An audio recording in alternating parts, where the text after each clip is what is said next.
earth? Today we are talking about cooking at university in the kitchen, which is right by my room.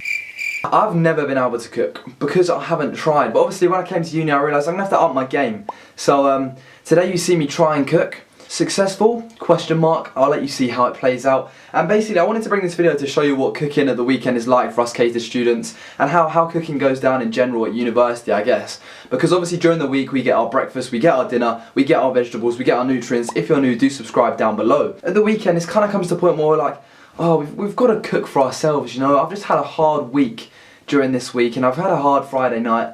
I can't be bothered to cook for myself on the only 2 days that I have to out of the whole week. So often you find that people order Domino's pizza. There's at least 3-4 Domino's pizza orders in my house alone every weekend.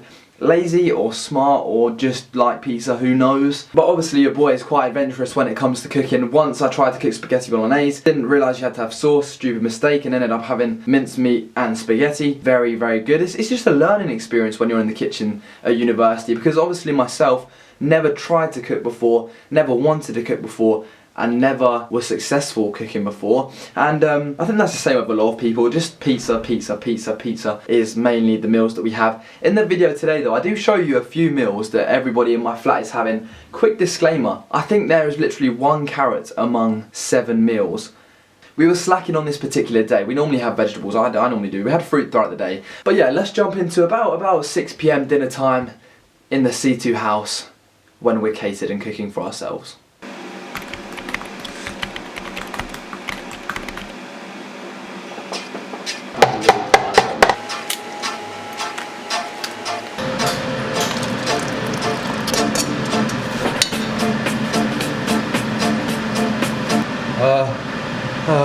Not much of a vortex. Attempt number 1. That was not a success.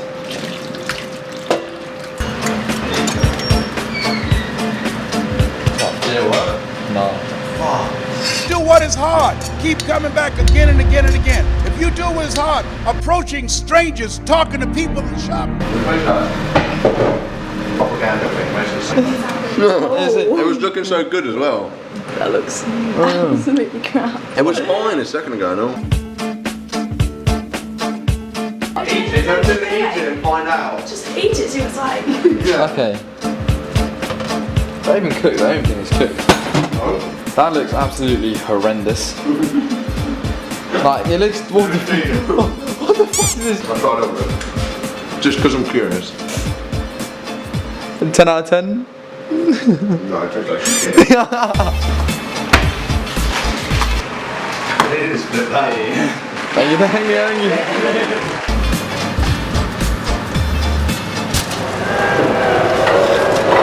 Just do fucking shit. Alright.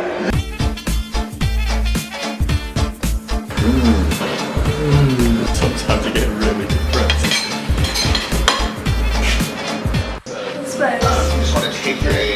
Don't judge me. Only God can judge me. That's why I'm trying to change. Whoever's taking it out is going to be peak. Rate the meal you'd rather have down below in the comments with a timestamp so I can see what meal you'd rather have. Obviously I tried to be healthy and there was a lot of rice, there was a lot of fish. You know, that's very common you find at uni. Anything you can put in the microwave or anything that goes in the oven that takes less than 15 minutes, you'll find in the freezers and the ovens. That's what everybody has because it's just easy, if you know what I mean. I literally last term bought a joint of steak which takes about 65 minutes, 70 minutes to cook, and it serves like 6 people. I don't know why on earth I bought it. It was just a bit of a mistake really, and I just haven't cooked it just because of how long and boring it probably is to cook it. But I've literally learned to cook so many new things that I should have known how to cook probably in year 7 at university. I don't know if that's a good thing or I'm just catching up basically. I haven't really had any cooking blunders while at uni either. I tried to melt my chocolate on a digestive biscuit in the microwave once, and then the digestive biscuit caught fire. That's about the closest blunder I've had. Yeah, I know I could have just melted it on the oven. It was a stupid mistake. I don't know what I was thinking, or I could have just got chocolate digestives. Yeah. On a quick side note as well, being catered is way more social than like cooking in your own kitchen, because basically you go out to the dinner hall or food hall with your flat, you meet people also there when you don't go with your flat, and it's just a really nice way to meet people in your college. That's like the main reason I know so many people is because you just see them around at dinner and you just chat to them. And one of the most useful things though when you're at university is having a toasty machine, because you can just whack in anything, slam it down, toast it in like 5 seconds, and it's just blessed because you don't actually have to put a lot of effort in, and there's minimal washing up. And that's another thing, if you actually cook yourself all the time, you got the washing up, you got the cooking time, there's less time for you to do what you enjoy, work and go out, and it just becomes a bit of a mission sometimes when you've maybe had a hard exam or a hard day at uni, or even like done loads of sport, to come back and then have to cook. Obviously if you want to cook and you enjoy cooking, then go for self-catered. Also, I found that whenever I want to cook something at university, I'm always asking somebody to check, and I'm always YouTubing like what to do and how to cook it and whatever, and you'll find that a lot of the time like you try and cook something and you'll be like,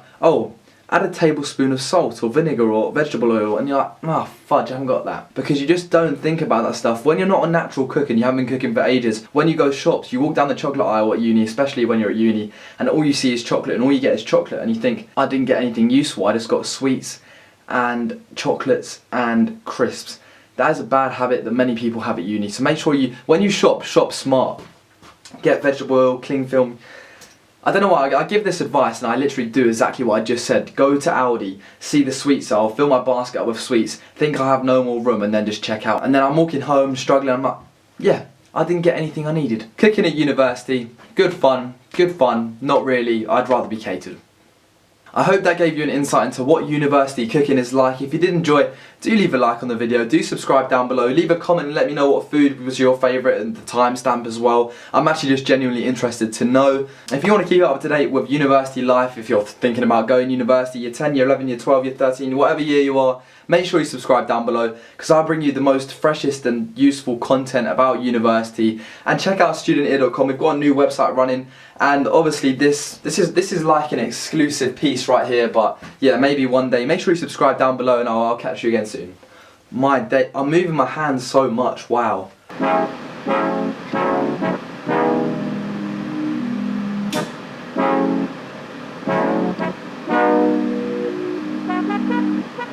Drove the gates, feeling anxious around 12 a.m. Just moved, but might move it all out again. This feel like deja vu. Swear last year my brain bought the same thoughts through. I blame the things I do.